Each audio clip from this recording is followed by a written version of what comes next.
The annual pre-budget drip of stories has already started, with the Prime Minister revealing she's planning to mobilise the long-term unemployed to help feed the nation's insatiable appetite for workers. The opposition leader, Tony Abbott's complaining that's his idea, and he says Julia Gillard's plan lacks detail. At the moment, unemployment's below 5%, and that means moving the chronically jobless into work will be easier said than done. Chris Ullman reports.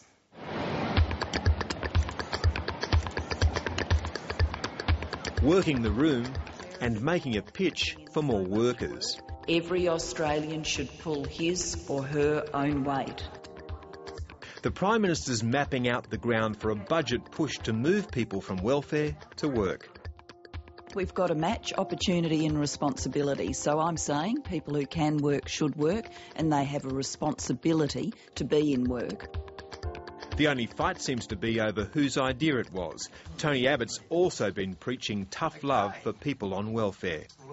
The sentiments were the same, but there was no hard policy at all in the Prime Minister's speech. No one disputes the dignity of work. Lifting people out of welfare payments means you lift them and their families, and in many cases you can positively impact their communities over the long haul. And the need for more workers is undeniable. In 15 years' time, we're going to have a shortage of 1.4 million workers in this country if the economy stays the way it is. If the economy grows, it's going to be a bigger problem. But with unemployment under 5%, those left in the jobs queue are hard to place.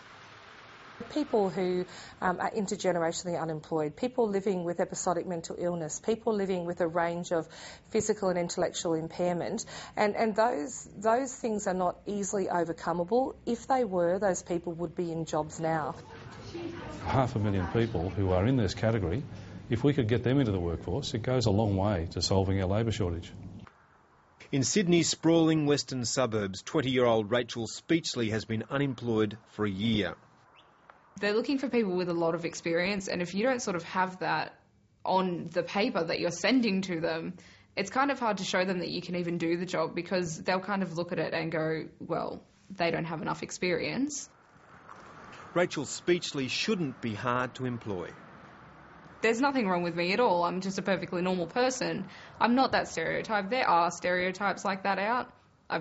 You see them when you walk into Centrelink, honestly. Sometimes you do run into people like that, but a lot of people, we're not like that. We just need to be able to have a break. Others need more than just a break.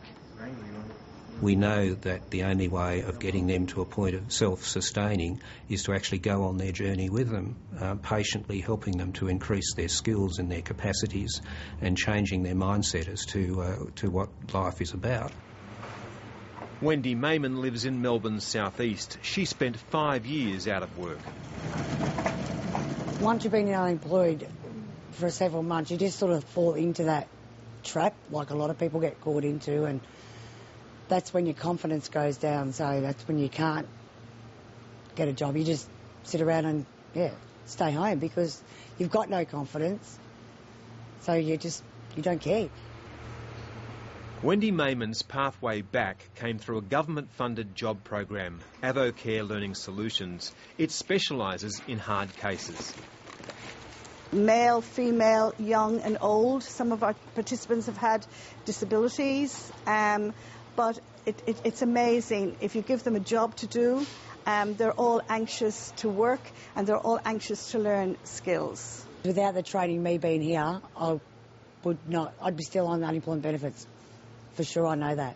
So these places are so important to help everybody, like all different ages too. Yep, that's in Knoxville. Sometimes a little tough love does go a long way. There's a lady in Emerald, she wants... I think it's successful because some of these people probably need to be toughened up a little bit. You don't show up, your pay is docked. You don't show up, you're reported to me. And I tell you what, I don't put up with people that don't want to look for work. One significant hurdle is the tyranny of distance. The jobs and the jobless are thousands of miles apart. We've got this imbalance. We need to look at the way we provide incentives and encourage opportunities for employment to actually be moved into those areas. And there are two sides to getting a job. Lynn Hatfield-Dodds believes that too often all the focus is on the employee when there is also resistance from employers. How do we shift the risk profile of long-term unemployed Australians for employers, and what can government do to provide employers with more incentive to actually offer people jobs? She's always in crisis. There's just nothing left for food. She's living right on the edge. And some in the welfare sector are suspicious of the renewed push to clear the dole queues.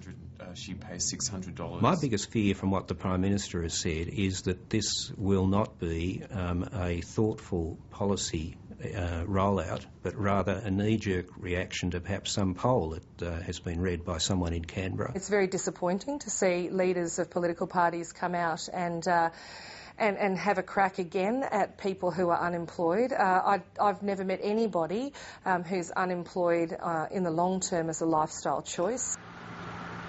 So, what would Rachel Speechley say to the Prime Minister?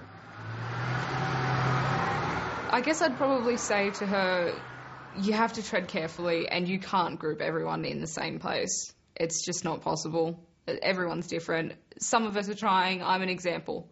We're trying. There's people that aren't. Crack down on them. Go ahead. I think that should be done as well. But don't be so hard on the people that are really, really trying. Chris Yeoman.